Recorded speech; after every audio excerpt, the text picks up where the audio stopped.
libreng comprehensive mental health services gipahigayon alang sa mga naghambin og problema sa pangisip nga taga Philippine Mental Health Association. Si Luan Mirondina sa GMA RTV Presents.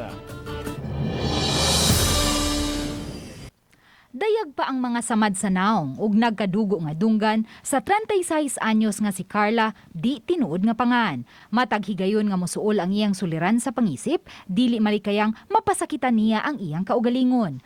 Gani tungod siyang gihimo, matod siyang inahan, nawada na siya og gana sa pagkaon. Ako naman gikuan dito doktor sa mga duwanggan, mga ilong, anak ba.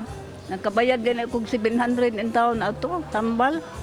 Sigihan niya tuslok ba, di na hinon sa mukaon. Usa si Merla, di tinuod nga pangan sa mga mipahimos sa Comprehensive Mental Health Services nga libreng gitanyag sa City Social Welfare and Development Office ug sa Philippine Mental Health Association Cebu Chapter.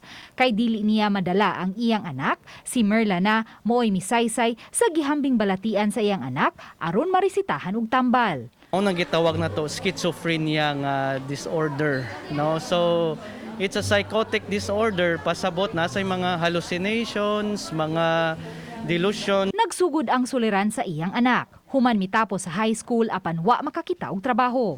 Posibleng nakadugang sa kasubanan, human magkabuwag sa iyang hinigugma. Sukad ni adto, regular na silang nagpakonsulta sa VSMMC, Center for Behavioral Sciences. Mga apply sa Smith sa way tarong kaon ba.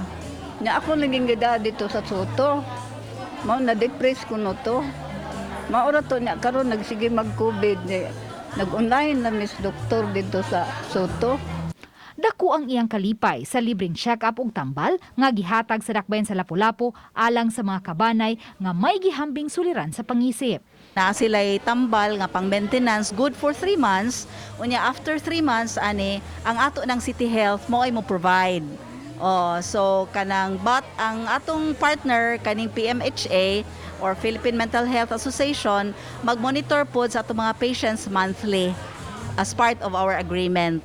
Gibutyag ni Annabeth Quizon, pangu sa City Social Welfare and Development Office, nga misaka ang gidaghanon sa mga nakasinati og suliran sa pangisip atol sa pandemya base sa ilang gihimong profiling sa matag barangay. Hayan sunod buwan buksan ang usa ka klinik ngadto sa Lapu-Lapu City Hospital alang ni adtong adunay mga kabanay nga may suliran sa pangisip apan wa makapahimos sa libreng comprehensive mental health services nga gipahigayon karon dinhi sa Liberty Shrine. Wala may facility ang dakbayan alang sa mga tao nga may suliran sa pangisip. Apan ang kanunay check-up, pag-inom og tambal ug pag-amuma sa mga kabanay maoy epektibong mga paamaagi aron mabalik kini sa normal nga panghuna-huna. Uban ni Marlon Melgazo, ako si Luan Mirondina ug kini ang akong short dokyo.